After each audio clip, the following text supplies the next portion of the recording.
Chapter 12, Devotional Service. Arjuna inquired, which are considered to be more perfect, those who are always properly engaged in your devotional service, or those who worship the impersonal Brahman, the unmanifested?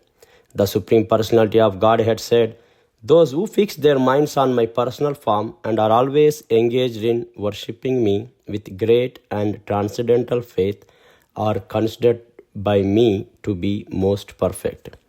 But those who fully worship the unmanifested, that which lies beyond the perception of the senses, the all-pervading, inconceivable, unchanging, fixed, and immovable, the impersonal conception of the absolute truth, by controlling the various senses and being equally disposed to everyone, such persons engaged in the welfare of all at last achieve me.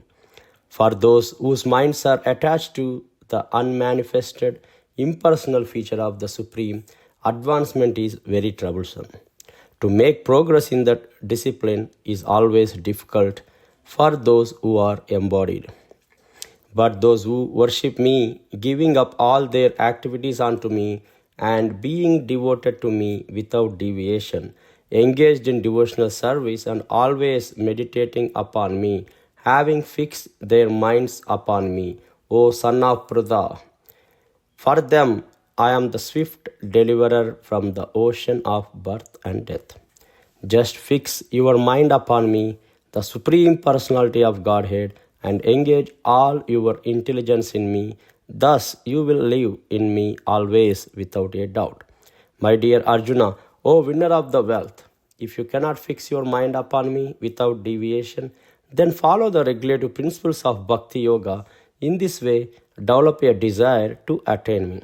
If you cannot practice the regulations of Bhakti Yoga, then just try to work for me, because by working for me, you will come to the perfect stage.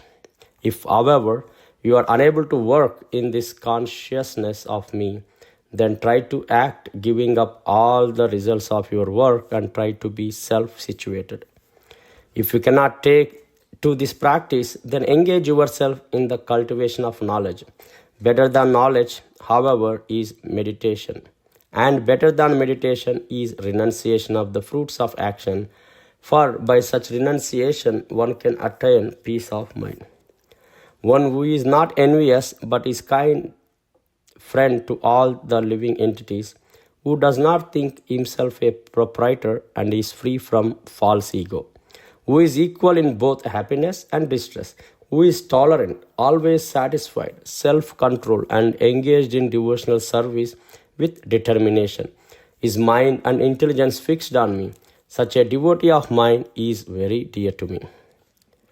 He by whom no one is put into difficulty and who is not disturbed by anyone, who is equipoised in happiness and distress, fear and anxiety, is very dear to me.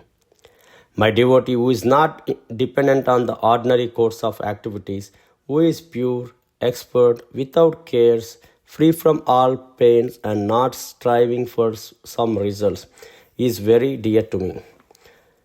One who neither rejoices nor grieves, who neither laments nor desires, and who renounces both auspicious and inauspicious things, such a devotee is very dear to me.